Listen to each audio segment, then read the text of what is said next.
Бордо есть парк, где павлины ходят как хозяева. Дети ездят на поезде, а взрослые забывают про работу уже через 5 минут. Это не парк, это сценарий поведения. И я сейчас вам покажу, почему сюда приходят и не хотят уходить. Парк Бордо с виду обычный парк. Деревья, дорожки, уточки. Но через 5 минут вы начинаете думать: как же здесь хорошо. Создателем парка стал известный французский ландшафтный архитектор Эжен Бюллер. Он черпал вдохновение в парижских парках той эпохи. Парк сделали в английском стиле. Это когда все выглядит естественно, но на самом деле продумано до мелочей. Извилистые дорожки, плотность деревьев и так далее.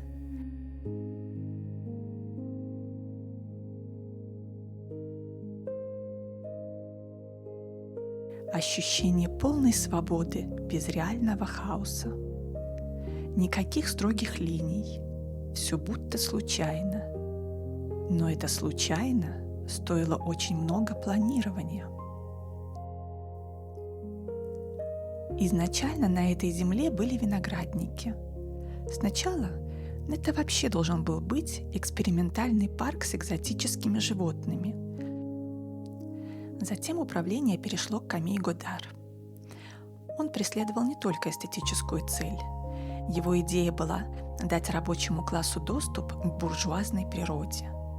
Он хотел, чтобы парк позволял местным жителям наслаждаться частичкой сельской местности, к которой у некоторых нет доступа.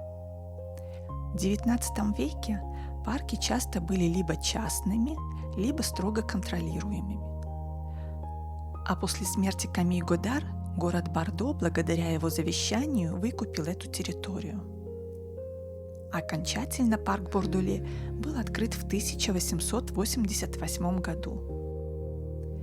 Главное здесь ощущение. Вы вроде бы в городе, но мозг будет вам повторять: нет, мы на отдыхе, работа отменяется. Тут тихо, особенно утром. Деревья огромные, некоторым больше 100 лет. Посетитель каждый раз находит новый маршрут.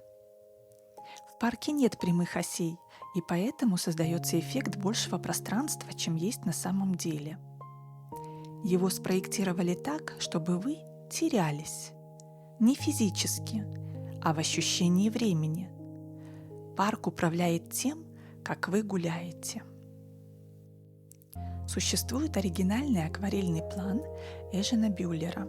Он хранится в муниципальных архивах Бордо.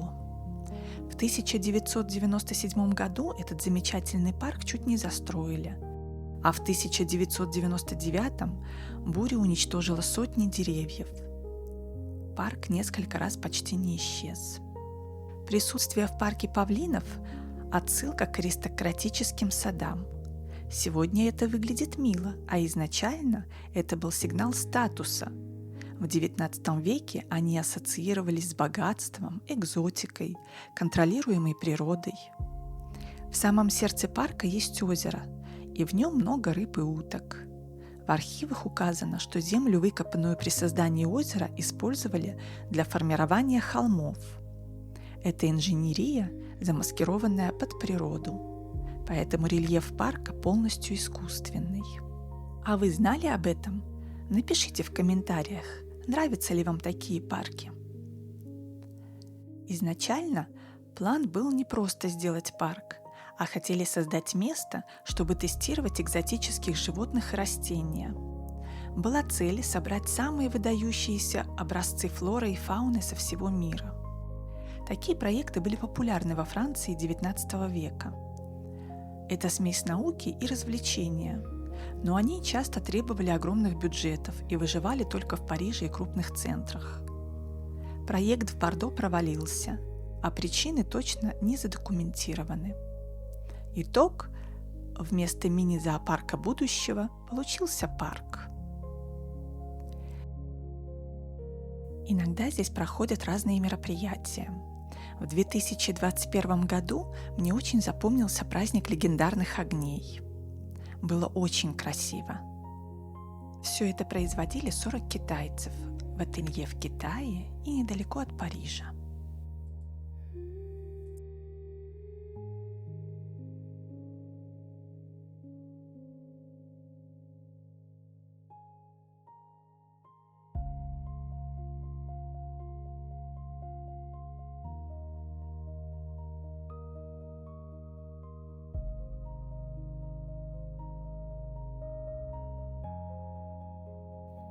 Больше информации вы можете найти в моем инстаграме и телеграме.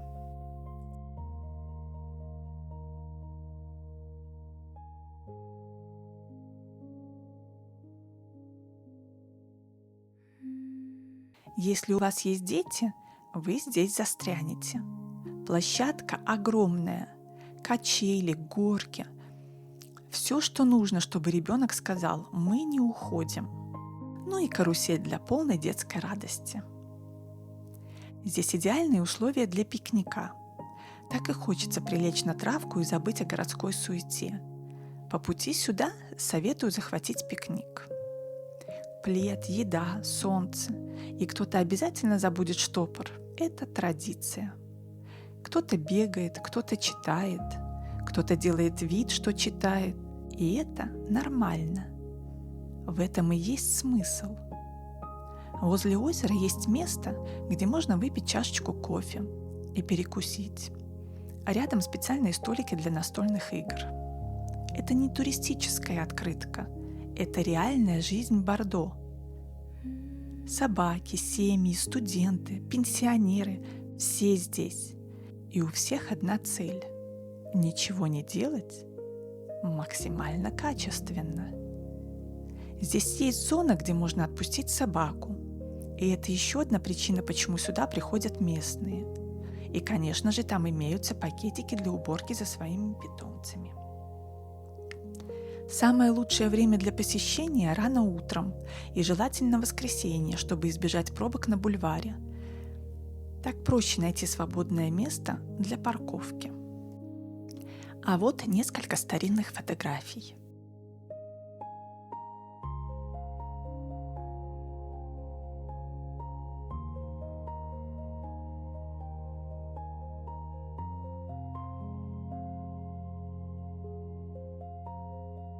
Даже за пределами парка ощущение отдыха не исчезает. Район вокруг один из самых престижных. Архитектура, детали, фасады – все продолжает ту же атмосферу. Одни двери в дома чего стоят. У каждой своя история, свой характер, свой особенный цвет и размер. Маленькие декоративные балкончики, на них не выходят. Это просто как наряд для дома.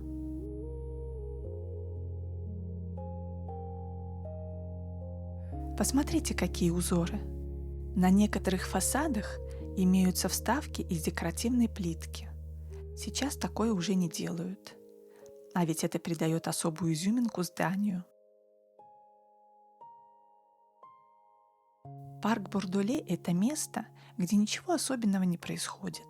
Но именно поэтому отсюда не хочется уходить. Если будете в Бордо, обязательно загляните сюда. Но предупреждаю, вы планируете приехать на час, а останетесь на 3. Это не мистификация, это эффект Парк Бордоле. Подписывайтесь, я показываю места, которые работают не так, как кажется.